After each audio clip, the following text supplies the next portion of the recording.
Hello friends, இன்றைக்கி நம்ம மணத்தக்காளி வத்த குழம்பு தான் செய்ய போகிறோம். சட்டி அடுப்பில் வச்சுட்டு எண்ணெய் ஊற்றிக்கலாம். எண்ணெய் காய்ஞ்சதுக்கப்புறமா கடுகு, வெந்தயம், சீரகம்லாம் சேர்த்து தாளிச்சிக்கலாம்.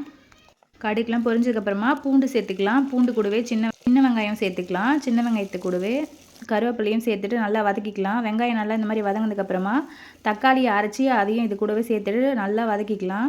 தக்காளி இந்த மாதிரி எண்ணெய் பிரிஞ்சு வர வரைக்கும் வதங்கினதுக்கப்புறமா மிளகாத்தூள், தனியாத்தூள், மஞ்சத்தூள் எல்லாம் சேர்த்துட்டு குழம்புக்கு தேவையான அளவு உப்பையும் சேர்த்துட்டு நல்லா அதை எண்ணெய் கூடவே பரட்டி விட்டுடலாம்.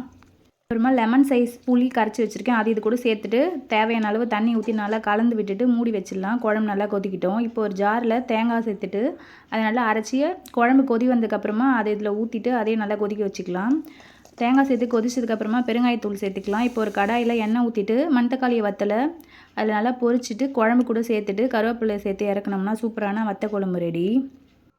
வத்தல் தாளித்து கொட்டினதுக்கப்புறமா அதில் ஒரு கொஞ்சமாக வெல்லம் சேர்த்து அதையும் நல்லா கலந்து விட்டுடலாம். இதில் வத்தல் தாளிக்க போகும்போது கொஞ்சமாக வடகம் இருந்ததுன்னா சேர்த்து தாளித்து போட்டோம்னா இன்னும் சூப்பராக இருக்கும் குழம்பு. நீங்களும் ட்ரை பண்ணி பாருங்கள். வீடியோ பிடிச்சிருந்தா லைக் பண்ணுங்கள். நெக்ஸ்ட் வீடியோவில் பார்க்கலாம்.